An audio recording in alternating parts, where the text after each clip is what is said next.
खुदावंद के जलाली बबरकत नाम में आप सबको सलाम। मेरे साथ अंजील मुक़द्दस को खोलिए। मुक़द्दस लूका की अंजील, उसका 22वां बाब 14वीं आयत से 20वीं आयत तक। अंजील मुक़द्दस में इस तरह से लिखा है, जब वक्त हो गया तो वो खाना खाने बैठा और रसूल उसके साथ बैठे। उसने उनसे कहा, मुझे बड़ी आरजू थी कि दुख सहने से पहले ये फसा तुम्हारे साथ खाऊं, क्योंकि मैं तुमसे कहता हूँ कि उसे कभी ना खाऊंगा जब तक वो खुदा की बादशाही में पूरा ना हो। फिर उसने प्याला लेकर शुक्र किया और कहा, इसको लेकर आपस में बांट लो, क्योंकि मैं तुमसे कहता हूँ कि अंगूर का शीरा अब से कभी ना पीऊँगा जब तक खुदा की बादशाही ना आ ले। फिर उसने रोटी ली और शुक्र करके तोड़ी और ये कहकर उनको दी, ये मेरा बदन है जो तुम्हारे वास्ते दिया जाता है, मेरी यादगारी के लिए यही किया करो। इस तरह खाने के बाद प्याला ये कहकर दिया कि ये प्याला मेरे उस खून में नया अहद है जो तुम्हारे वास्ते बहाया जाता है। खुदावंद के कलाम के पढ़े और सुने जाने पर खुदावंद की खास बरकत हो। आमीन।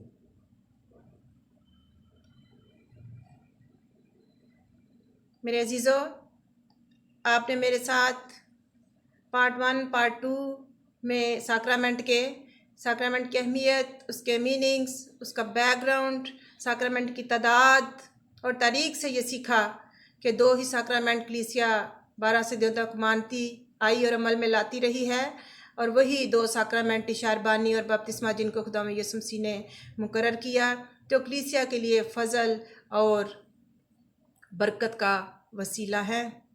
बपतिस्मा एक ऐसा साक्रामेंट है जिसको कलीसिया का हर फर्द एक ही दफ़ा अमल में लाता है। इसके बरक्स शारबानी, जिसमें हर ईमानदार और कलीसिया यीशु मसीह की आमद सानी तक और अपनी मौत तक तमाम ईमानदार बार बार अमल में लाते रहेंगे।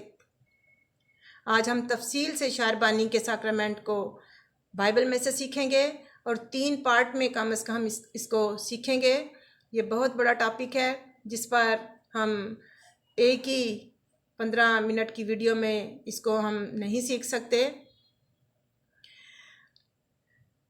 दुनिया की तमाम कलीसियाओं में कुछ कलीसियाएँ शारबानी के साक्रामेंट को हफ्ते में 1 दफ़ा, महीने में 1 दफ़ा या 2 दफ़ा या हर रोज़ अमल में लाती हैं। इंग्लिश के कई अल्फाज शारबानी के लिए इस्तेमाल हुए हैं, जैसे Lord Supper, Holy Communion, Lord's Table, Last सपर।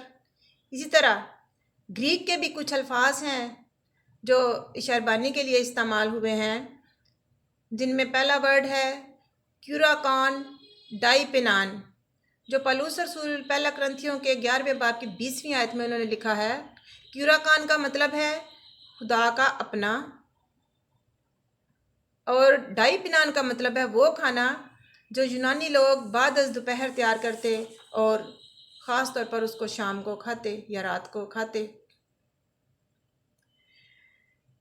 मुख्तलिफ अल्फाज जो ग्रीक में इस्तेमाल हुए हैं शारबानी के लिए, उनमें 3 अल्फाज बहुत गहरे और हकीकी मीनिंग्स रखते हैं शारबानी के लिए।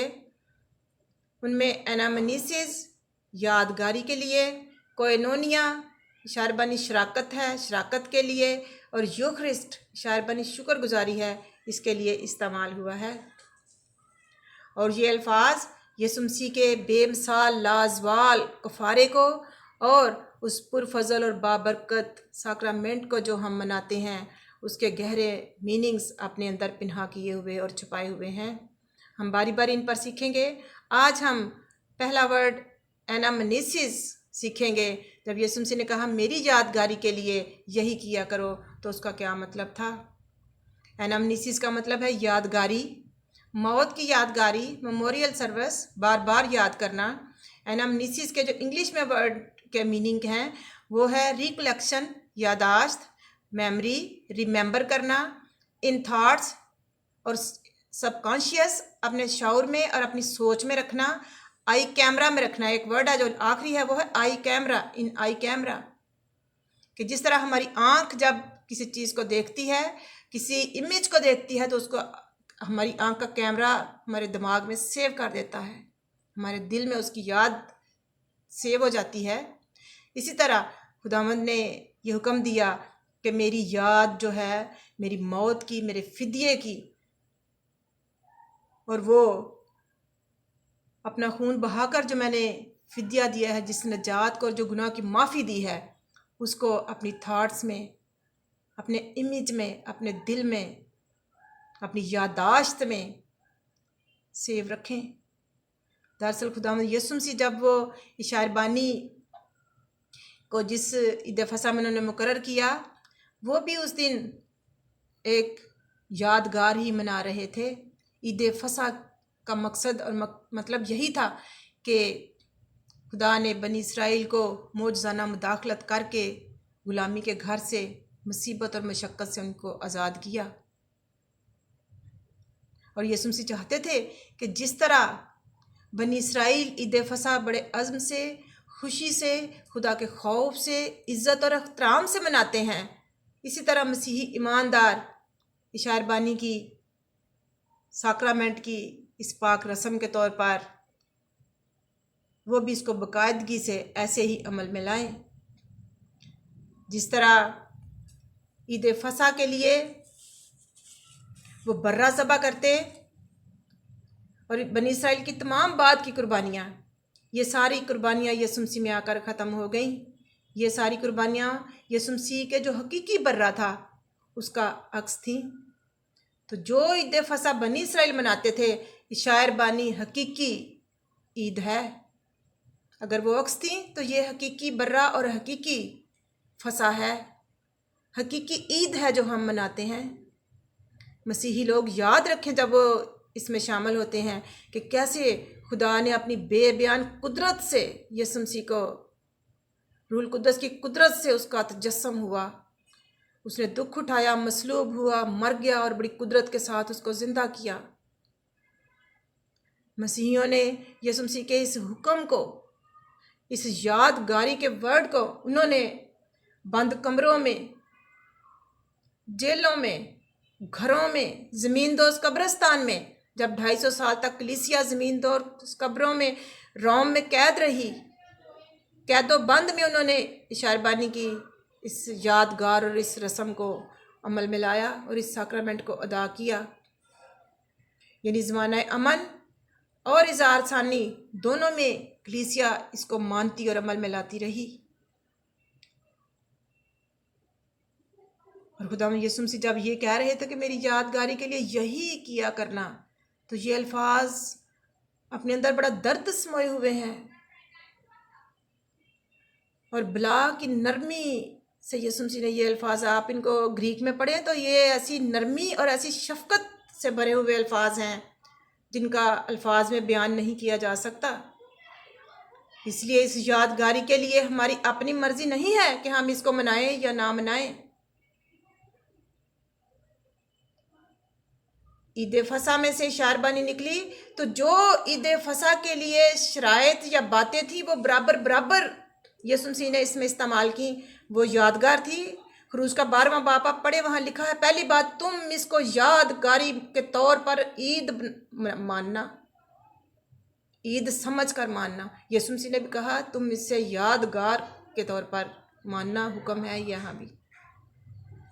ईद फसा में ये हुक्म था कि कोई नामनासिब तौर पर और इसको इग्नोर करके जानबूझकर इसमें अगर शामिल ना हो ईद फसा में, तो वो अपनी कौम से और लोगों में से काट दिया जाता था, खारिज कर दिया जाता था। और इब्तदाई कलीसिया में जो लोग जानबूझकर शारबानी को नज़रअंदाज करते थे और 4 महीने या 6 महीने तक शारबानी में शामिल नहीं होते थे, चर्चिज़ उनका नाम लिखकर बाहर, गेट के बाहर उनका नाम लिखकर लगा दिया जाता था कि ये कलीसिया से खारिज हैं। जिस तरह शारबानी में कोई नामख्तून शामिल नहीं हो सकता था, इसकी हमारे पास बहुत बड़ी मिसाल है कि बनी इसराइल ने पहली ईद फसा मिस्र में मनाई, दूसरी ईद फसा उन्होंने दश्ते सीना में मनाई, लेकिन तीसरी ईद फसा उन्होंने नहीं मनाई 40 साल तक, क्योंकि बनी इसराइल जो मिस्र से निकले थे वो सारे खुदा ने बनी इसराइल को तमाम को उसी मुसाफत के 40 बियाबानी सफ़र में मार दिया, और उनसे जो बच्चे पैदा हुए उनका खतना नहीं हुआ। इसलिए यशवा जब उस मुल्क के करीब पहुँचे तो उसने उनका सबका खतना किया, और तीसरी ईद फसह उन्होंने 40 साल के बाद मनाई। इसी तरह इब्तदाई कलीसिया में जिनका बपतिस्मा नहीं होता था वो शारबानी नहीं ले सकते थे, और बपतिस्मा खतना के बराबर है। हम इसी सैक्रामेंट की सीरीज़ में सब कुछ आगे सीखते जाएंगे। यीशु मसीह ने वही बेखमीरी रोटी ली जिसको 7 दिन तक बनी इसराइल को मनाने का हुक्म था। हम तो महीने में 1 दफ़ा या 2 दफ़ा शारबानी में शामिल होते हैं। बनी इसराइल इसको 7 दिन मनाते थे, बड़े एहतमाम करते थे। यीशु मसीह ने भी शारबानी में मुकर्रर करते हुए ईद फसह से वही रोटी ली, वही जो अंगूर का शीरा वहाँ रखा था उसी को लिया। इसीलिए हम मसीही लोग जो मसीही इंजीली कलीसियाएँ हैं वो बेखमीरी रोटी रखती हैं शारबानी में। और जिस तरह वहाँ पर ना मखतून और जान ना समझते हुए शारबानी के रूल्स को जो इग्नोर करके उसमें नहीं जाते थे, वो खारिज कर दिए जाते थे, पौलुस उनको सज़ा मिलती थी। इसी तरह पौलुस रसूल कुरिन्थियों के 11वें बाब में कहते हैं, जो कोई नामनासिब तौर पर शारबानी में शामिल हो, नामनासिब का मतलब है बेअदबी से, इसको आगे हम सीखेंगे, वो कसूरवार है। और अपने आप को आदमी आजमा ले, जब तक कोई अपने आप को जज ना करे, आजमाए ना, वो शारबानी में शामिल ना हो, क्योंकि वो जहन्नम का सजावार होगा। एक भी रूल्स, एक भी रेगुलेशन जो ईद फसह में था, और ईद फसह इसराइलियों की सबसे बड़ी ईद थी और सारे त्योहारों में सबसे खास थी। और ये शारबानी तो फिर बहुत ख़ास है, जो यीशु मसीह के खून और बदन पर जिसका बुनियाद और जो उस पर रखी गई है।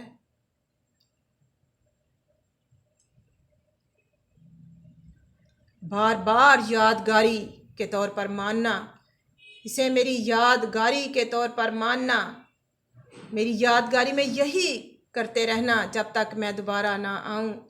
इस हुक्म की फरमाबरदारी के लिए ये अल्फाज काफ़ी हैं कि ये हमें कायल करते हैं कि हम इसकी हुक्म की फरमाबरदारी करें जब तक कि यीशु मसीह ना आए, हम बाकायदगी से इसमें शामिल होते रहें। यीशु मसीह ने बड़े दुख और दर्द से ये कहा, मुझे बड़ी आरजू थी कि ये फसह दुख सहने से पहले मैं तुम्हारे साथ खाऊं। इन अल्फाज से हम अंदाज़ा लगा सकते हैं कि यीशु मसीह इस रात के खाने के लिए किस कदर आरजूमंद था। इस आयत से हमें यह समझने में मदद मिलती है कि ये फसह यीशु मसीह के लिए कितनी अहम थी। यीशु मसीह इस ईद फसह में इसको हकीकी मीनिंग्स और महनी देने वाले थे। वो एक ऐसा पुरफजल अहद इसमें से, इस पुराने अहद में से निकालने वाले और जारी करने वाले थे कि उन्होंने अपने शागिर्दों से कहा, मुझे बड़ी आरजू थी कि दुख सहने से पहले ये आखिरी फसह मैं तुम्हारे साथ खाऊं, और फिर कभी नहीं खाऊंगा जब तक कि खुदा की बादशाही में सब कुछ पूरा ना हो। जब यीशु मसीह ये कह रहे थे तो यीशु मसीह को इल्म था कि ये आखिरी फसह उनकी ज़िंदगी की कितनी अहम है।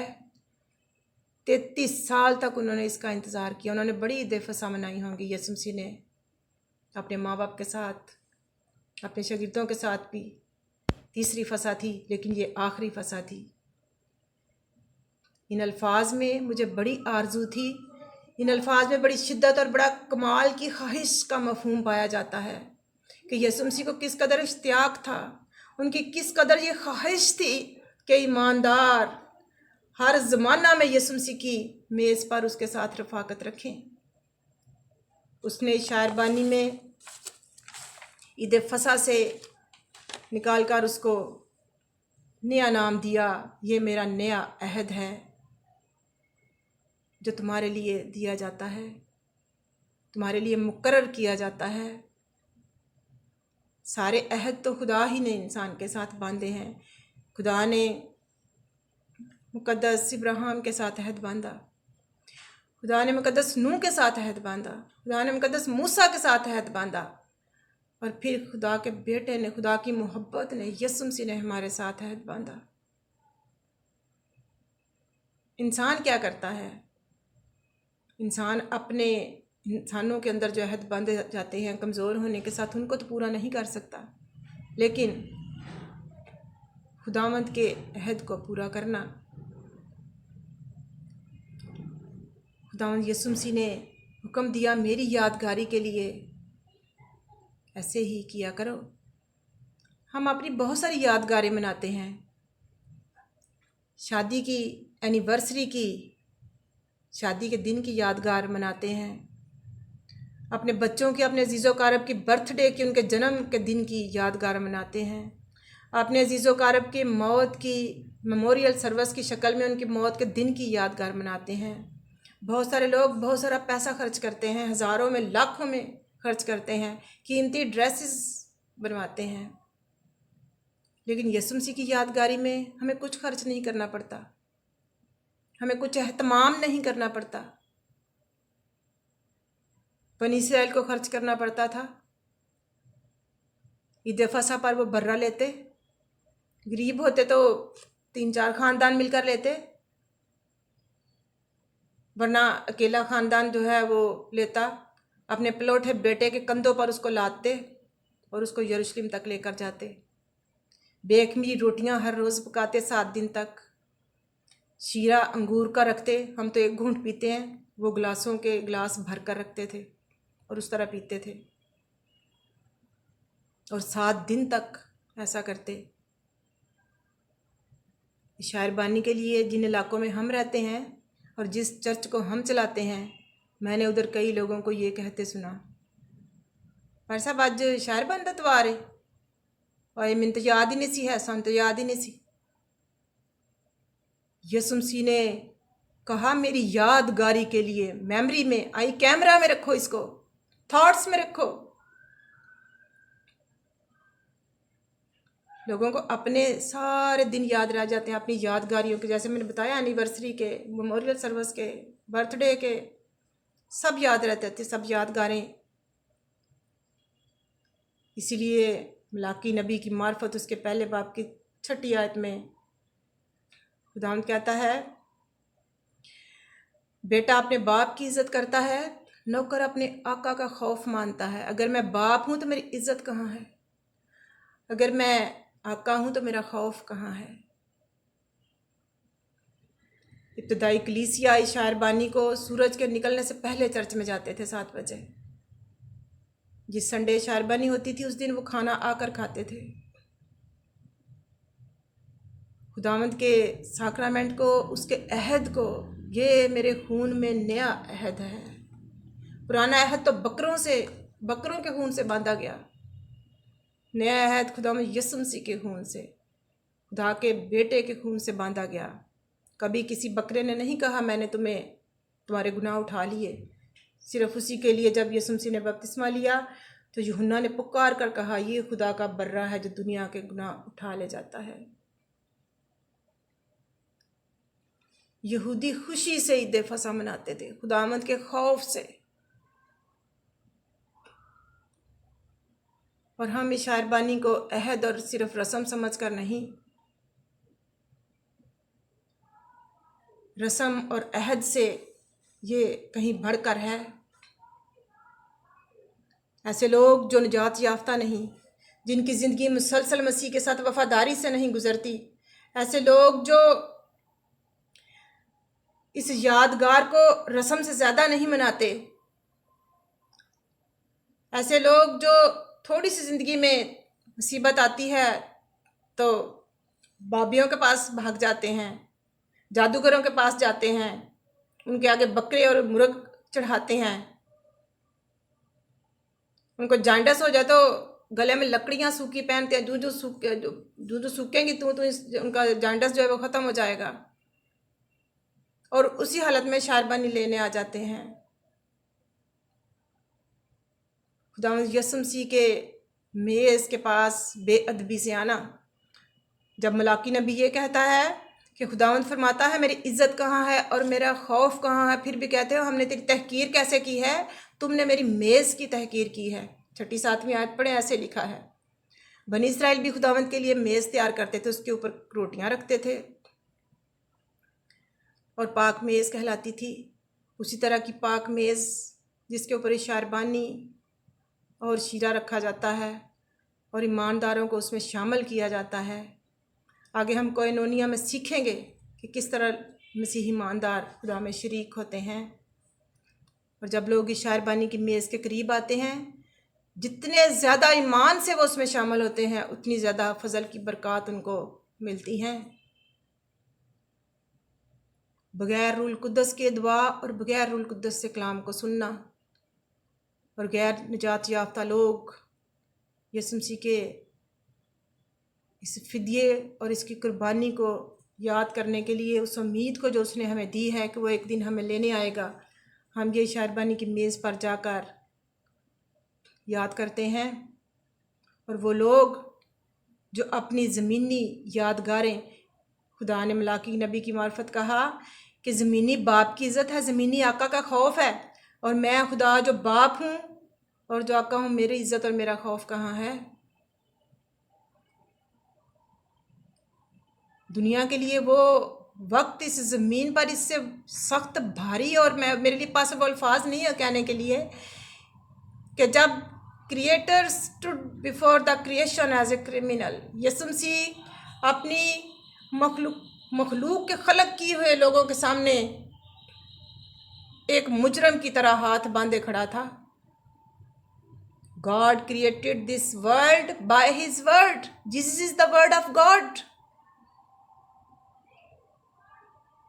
और वो इंसानों के सामने वर्ड ऑफ गॉड इंसानों के सामने हाथ बांधे खड़ा था।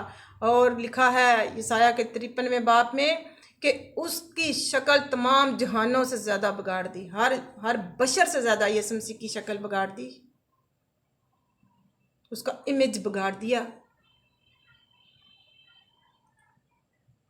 मेरे आपके लिए ये फ़िक्र लम्हिया है कि हमें शायरबानी की पाक रस्म जिस इज़्ज़त और जिस एहतराम के मुस्तहिक है, उसको उस इज़्ज़त और एहतराम के साथ उसमें शामिल हों, ताकि हम इसके खाने और पीने से गुनाहगार ना बने और खुदा की बादशाही में जाने की बजाय हम जहन्नम में जाने के लिए तैयार हो जाएं। खुदावंद मुझे और आपको इस कलाम के वसीले से बरकत बख्शे। आमीन।